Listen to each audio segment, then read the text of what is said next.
The first time I picked up a pair of clippers, I was about 13 years old, and there were some cheap Walmart clippers. I believe they were Conair, $10, $12 pair of clippers. The reason why I picked them up is because we couldn't afford to get our hair cut as frequently as we wanted to. At the time, the local barber shops that my peers were going to was the Great Clips, the Fantastic Sams, the Dollar Cuts, and they weren't doing the best haircuts at the time. So my friends would ask me if I could cut their hair or fix their hair.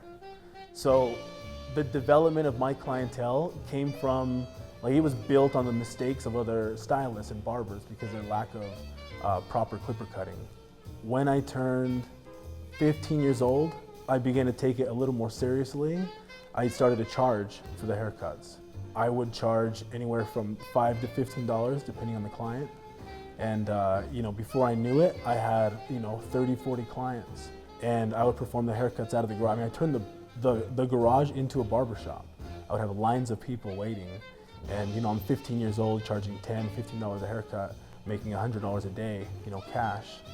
And at this time, my dad was getting out of jail, and he had no idea that I cut hair. So when he got out, he saw how many clients that I had, and he was like, "You're cutting hair, and your uncles are all barbers, and your grandfather was a barber." So I had no idea that my dad's side of the family, they're in Mexico. So they were barbers. So I was third generation barber, I had no idea, and I picked it up at a young age.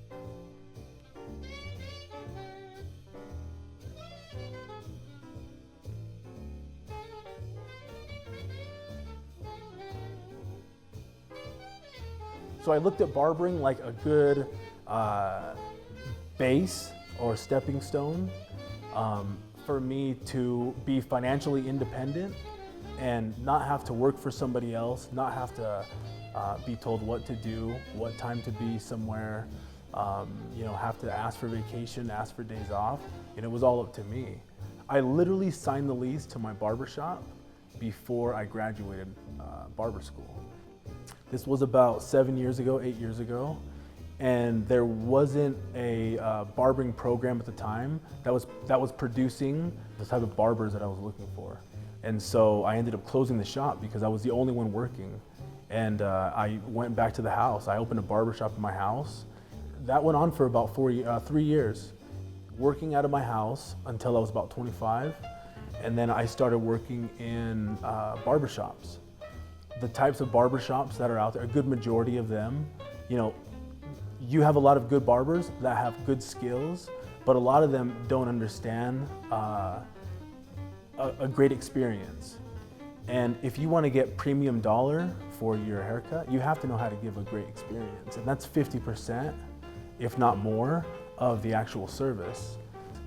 And I realized that in the barbering industry, there was a lack of education on service.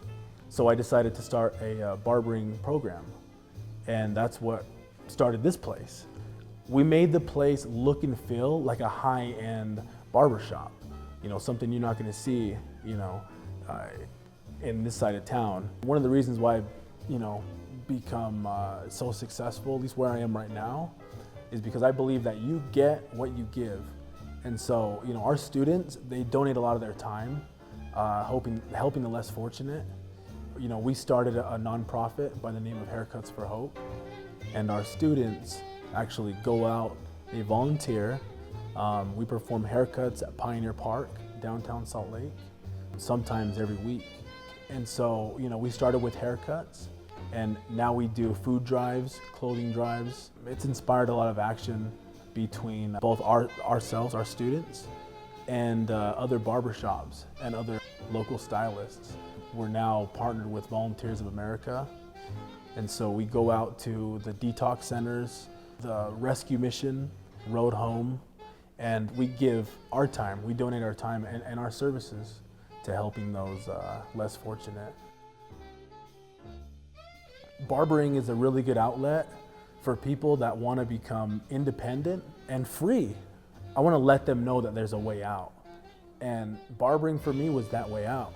This trade you can take anywhere in the world.